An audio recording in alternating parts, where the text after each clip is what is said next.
Argentine citizenship by investment. So it looks like Argentina is probably going to roll out its citizenship by investment program within the next couple months. Today is November 4th, 2025. Argentina just had elections about a week ago. I think now's a good time to just go over a few thoughts about this Argentine citizenship by investment program, specifically the springboard benefits to the United States or potential springboard benefits. So first of all, headline terms, $500,000 USD plus. I think it's reasonable to anticipate there's going to be additional fees for processing as well as for lawyer fees, agents, etc. So let's call it a little bit over $500,000. Core benefit, immediate highest right of entry and residency in Argentina, which, as I believe, is the core benefit of any citizenship, whether it be by investment or not. What about springboard benefits to the United States? And there's five potential springboard benefits I want to go over real quickly. The first is this talk about potential of Argentina joining the visa-free program to the United States, ESTA, electronic travel authorization. I don't think that this is going to happen anytime soon, and there's two big reasons for this. First, the United States is antagonistic to other countries having CBIs. I think that if Argentina implements its CBI, it's going to move it further away from being able to join ESTA. Number two, in order for a country to join ESTA, generally the eligibility criteria is they have to have a visa refusal rate, B2 tourist visa refusal rate of less than 3%. Argentina's is at about 9% recently, which is not a bad rate, but it's far off from 3%. So I don't think Argentina is close to joining the ESTA program. Number two, E2 treaty investor visa. So the United States has a non-immigrant investor visa, not the EB5. It's called the E2.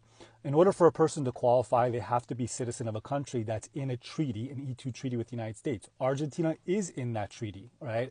So prima facie, Argentine citizens do qualify for the E2 non-immigrant investor visa. But as of 2022, the United States passed a law that basically said that if you're applying for an E2 treaty visa and you're from a country that has citizenship by investment and you got your citizenship by investment, you have to be domiciled in that country for 3 years before you apply for the E2 treaty visa. So in theory, that benefit should still be in place for people who get Argentine citizenship by investment, but they're going to have to live in Argentina, at least be domiciled in Argentina for at least 3 years before they come. Number three, nationality toggling. Okay, so United States passed a travel ban June 4th, the Trump travel ban. It basically restricts travel to the United States from citizens of certain countries. Iran is one of them. But there's an exemption. Okay, there's a few exceptions, of course, but there's also an exemption for those citizens if they are applying, if they're dual citizens or triple citizens, and if they're applying under the other citizenship, using the other citizenship's passport, right? So Argentina is not subject to any mass travel bans in the United States currently. So if somebody is a citizen of one of those countries that's targeted by the June 4th travel ban or other American travel bans that have an exemption for dual citizens, getting Argentine citizenship would provide the toggle opportunity, the nationality toggle opportunity, in theory, to be able to apply for a visa and come to the United States as a citizen of that other country. That's a third potential springboard benefit to the United States of Argentine citizenship. Okay, a fourth potential benefit of Argentine citizenship for access to the United States is what I call the friendlier consulate springboard. And that's the fact that to apply for U.S. visas, the United States typically wants you to apply in consulates in countries in which you're either resident or citizen of, right? So becoming citizen in Argentina makes it a lot easier, of course, to prove that or to show that you're resident in that country.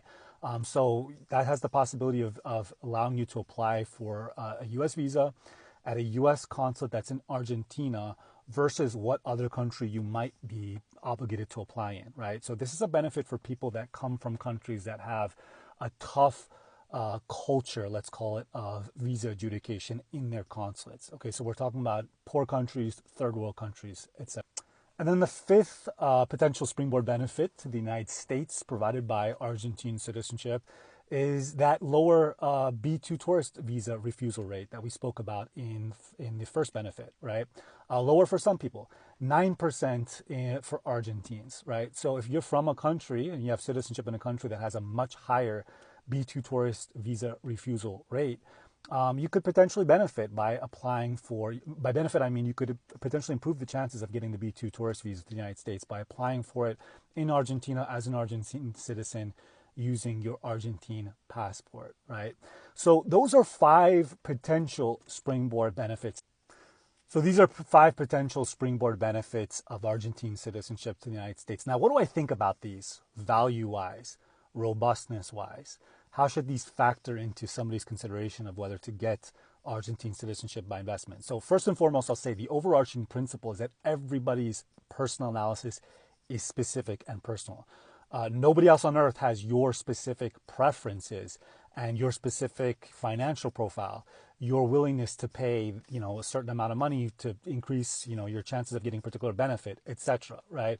But I'll offer my general thoughts. My general thoughts is that are that if you're considering Argentine citizenship and the potential access to the United States is a third, fourth, or fifth consideration, okay, fine. I think that's worthy, right? Argentine citizenship, however, for access to the United States as a major consideration, no, I don't think it's worth it for the vast majority of people. These benefits, these springboard benefits to the United States, in my opinion, are not valuable enough and they're not robust enough, okay, for the majority of people for this to be a major consideration for whether they should get Argentine citizenship. And what I mean by a robust is the ability, basically the benefits, resistance to degradation over time. Okay, so what I mean by robust is a benefit that you get in terms of access to the United States by Argentine citizenship that's going to reliably be there in 5 years or 10 years. That's what I mean by robustness, right? So this is a very specific video. I'm only talking about the potential benefits of Argentine citizenship for access to the United States. That's a small, sliver of the benefits of Argentine citizenship. And so I want to make sure I'm not saying that Argentine citizenship by investment is not worth it. We're just talking about the benefits for access to the United States. Anyway, hope that helps. If you'd like me to go into this in a little bit more detail, let me know in the comments, and maybe I'll flesh out some of these concepts in a greater video. Or maybe we'll start talking about other benefits of Argentine citizenship for springboarding to other countries. Let me know in the comments if you're interested.